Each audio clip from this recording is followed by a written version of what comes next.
Hello friends, next we have the topic called pointers and arrays. It means how the pointers and arrays are related in a C language. So arrays, you know how to declare the arrays. Int A of 5 is equal to 10, 20, 30, 40, 50. So this is what declaration as well as initialization. The question is how we can use pointers in the arrays. So that we can discuss by using one simple example here. See, this is the program I am taking. So in this program, you can observe that I am declaring one array. Int A of 5 is equal to 10, 20, 30, 40, 50. It means array I am taking here of maximum 5 elements. So array looks like this. A of 0 to A of 4. 5 locations are reserved. So what are the values stored here? 10 to 50. So first value, second, third, fourth and fifth. So these are all the array elements stored. Then I'll declare one pointer variable star p. See here I am declaring star p is a pointer variable. Got it? Next, declare one normal variable I because I am going to use this I in a for loop. And next statement you can observe that this is important one. P is equal to a. So p means what? Pointer variable. A means what? Variable name.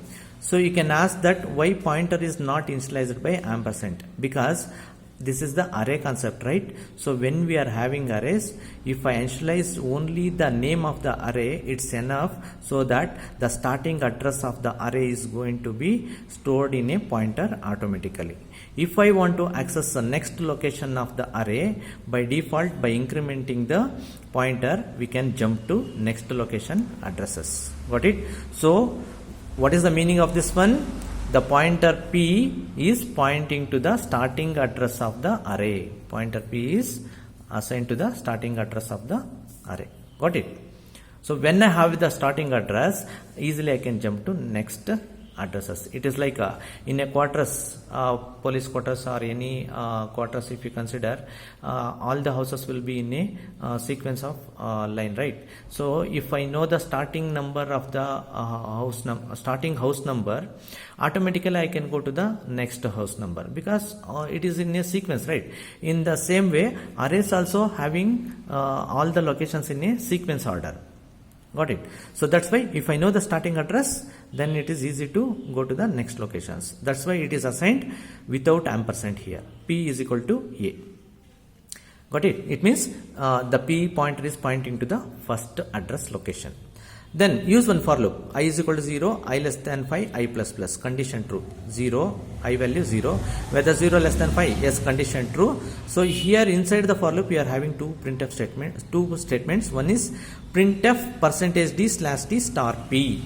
See, you are printing the value of the content of pointer. See, this pointer is pointing to whom? The first location. In this first location, what is the content? 10. So you are going to get the output 10 on the screen. /t is there so that one tab space will be left free by the compiler. Then what happens? P++ is there. What is this P++?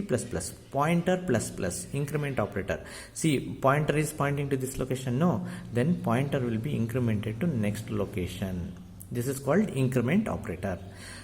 Got it? After that, what happens? The loop will be repeated here. So it is going to reach I++. So what is this I++? So for loop is there? No, I value will be incremented to 1 now. Initially it was 0, now it is 1. Whether 1 less than 5? Yes, condition true.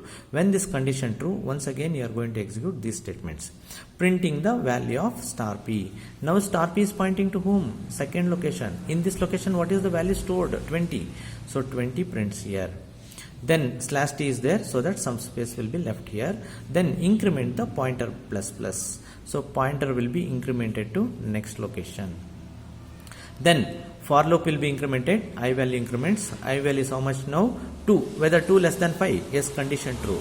Then print the star p. Star p is pointing to 30. Print it 30. Then increment the pointer. The pointer will be incremented to next location. Then increment the I value. Check the condition. Whether 3. I is nothing but the index here. Got it? I initially 0, 1, 2, 3. Now here we are here. Whether 3 less than 5, yes, condition true. So that print the star p content. Star p is pointing to whom? 40. 40 you print here on the screen. Then increment the pointer will be incremented to next location. Then increment the I value jumps to 4 now. Whether 4 less than 5, yes, condition true. Print the star p is pointing to whom? 50. Print it. So 50 are going to print on the screen. Then increment the pointer. So pointer is now incremented to next location, means some garbage value. Got it? Garbage address.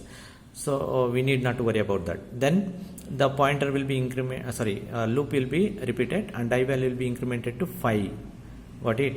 So whether 5 less than 5, condition false. When this condition false, what happens? The loop will be terminated and get ch. So on the screen you can see this output 10, 20, 30, 40, 50. So this is how the arrays and pointers are related. See, array is this one, pointer is this one. How we can relate pointers with arrays? So this is the best example. Thank you.